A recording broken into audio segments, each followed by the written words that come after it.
আসসালামু আলাইকুম। কেমন আছেন সবাই? সন্ধ্যা হলেই এটা ওটা শুধু খেতে মন চায়। আর ভাজা পোড়া হলে তো কোনো কথাই নেই।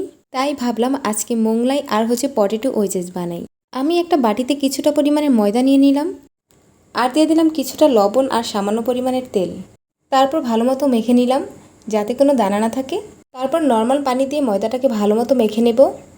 মাখানো হয়ে গেছে, এবার 5 মিনিটের জন্য রেস্টে রেখে দিব। এই ফাঁকে আমি কেটে নিব আলুগুলোকে আমি ছোলাসহ কেটে নেব, এতে পটেটো ওয়েজগুলো অনেক বেশি ক্রিস্পি হবে।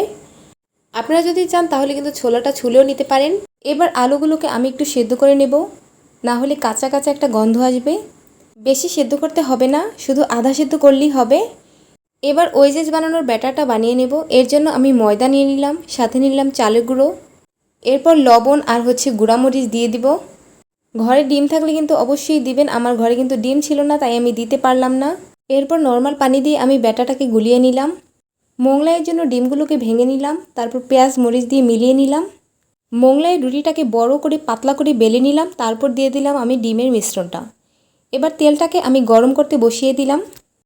তেলটা গরম হয়ে গেলে আমি অনেক সাবধানে মোংলাইটা তেলের মধ্যে দিয়ে দিলাম। এই কাজটা কিন্তু অনেক সাবধানে করতে হবে। মোংলাইগুলোকে লাল লাল করে ভেজে নেওয়ার পর আমি পটেটো ওয়েজেসগুলোকে ভেজে নেব। আশা করছি আমার সন্ধ্যার নাস্তার রেসিপিগুলো আপনাদের ভালো লেগেছে। আমার এই মোংলাই রেসিপিটা নাকি সবার কাছেই অনেক ভালো লাগে। দোকানের থেকেও নাকি আমারটা বেশি মজা হয়। আপনারাও কিন্তু ট্রাই করে দেখতে পারেন। পটেটো ওয়েজেসটা আমি প্রথম বানালাম, মোটামুটি লেগেছে। আপনাদের ভালো লাগলে কিন্তু অবশ্যই কমেন্ট করে জানাবেন।